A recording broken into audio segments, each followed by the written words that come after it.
Hello everybody, this is Debo with Debo's Movie Reviews here, and today I'll be reviewing The Sons of Katie Elder. Starring, of course, John Wayne as John Elder,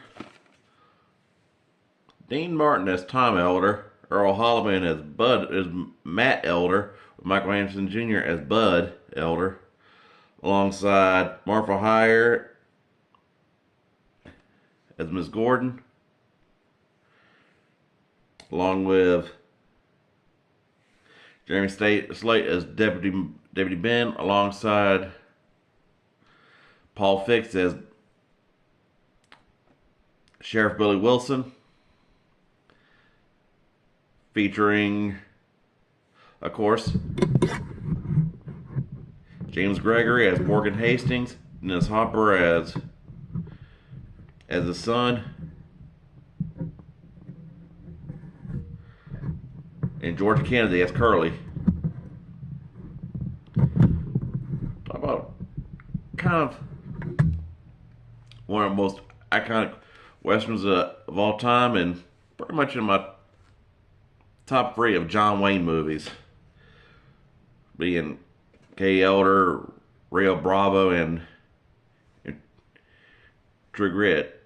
Actually make that top four with if you had War Wagon in terms of awesome John Wayne movies.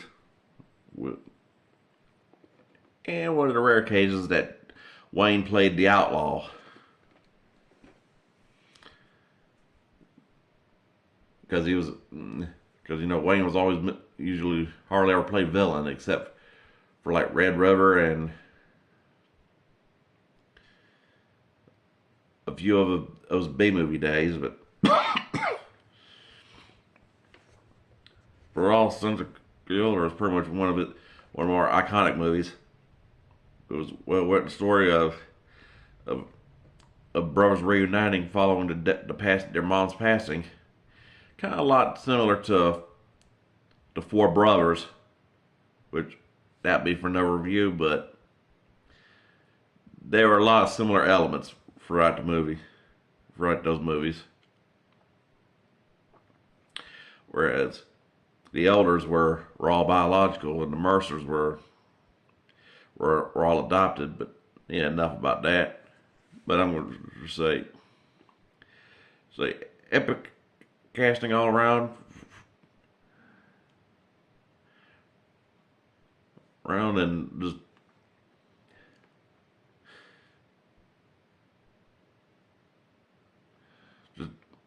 the old classic story of the gunfighter, using it as much passing, and to be a younger influence to be the influence to his younger brother.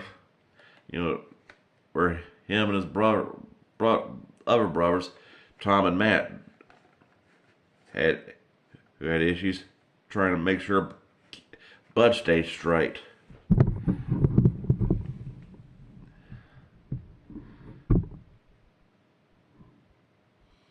Yeah, because that was pretty much the front of the movie of him not wanting to be a gunfighter like the rest of the brothers, and then they're trying to keep him straight, and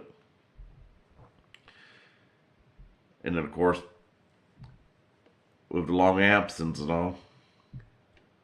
So with John Elder was finding out that not only did their mom died from natural causes, but they learned years or so 6 months prior, that their dad was murdered. So they pretty much settled affairs, and then pretty much went on to go after the cattle baron that had their dad killed, because they just decided not to go for revenge while her mom was alive, because she was supposed to be like the good Christian and all that. Because yeah, you don't see one picture, just you hear Katie Elder is mentioned by name. Which I'll say, fun fact, in the West,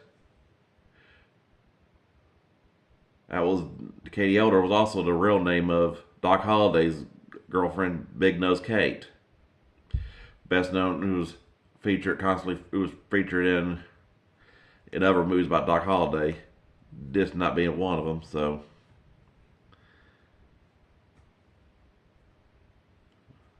But overall, great casting.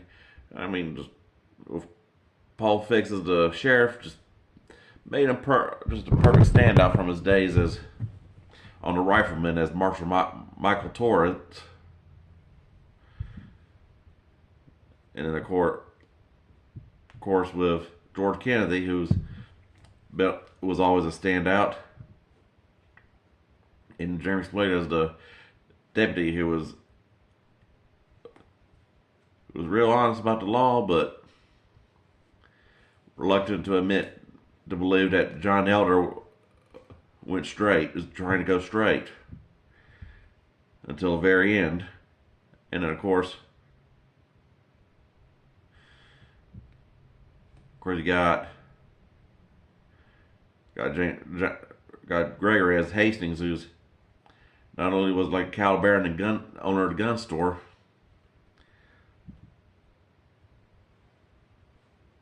but he also had like side characters like John Doucette, and I can't remember the other guy's name, but he was also to play Judge Parker in True Grit, the first one.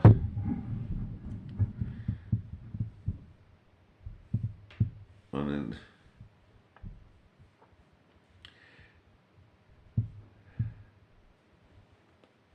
and alongside with excellent casting, and especially in the second Western movie that the Duke and Dino did together. Whereas Rio Bravo was like they were sheriff and deputy, and this one they're brothers. And Earl Haldeman always did good in westerns, this being one of his main ones. I also give him excellent credit for a role in Gunfight at OK Corral, which that'll be for another review. But I do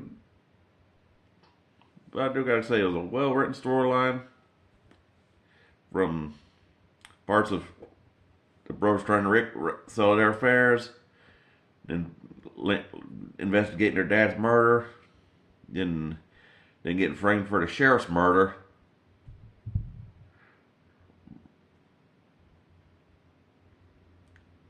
Because after supposedly find out that Tom got busted on a handbill,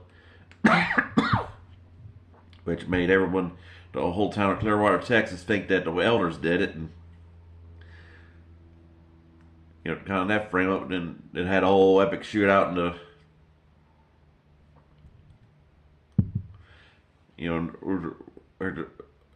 after an ambush on the way to Laredo or something like that, which is kind of always a major plot hole from like the ending of from when John finally takes down Hastings, but it just had that sort of ending of after one brother dies, then the other two get wounded. Just says they live, but you don't get a scene of them two in beds, and get intended to asking John, what about Hastings? And or let alone the marshal coming all the way from Laredo, and then proving their innocence and all, getting their innocence proven. Which, of course, he kind of did, but you at least had to see the aftermath of that, and the judge kind of granting him and all that. But overall, I gotta give Katie Elder an excellent 5 out of 5.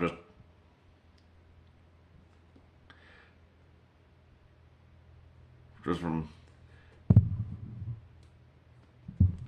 from the excellent casting, the great action, the whole family storyline, but I do got me another flaw was how was discovering that there was a Johnny Cash jazz song for the movie, but they didn't use it. But like they did the studio did the Gene Pitney in his Liberty Valance song, they didn't get it done in time or something to get it for the movie, but which kind of surprising they hadn't did Paramount hadn't worked in to squeeze in some alternate cuts of those movies where they use the songs for alternate intros.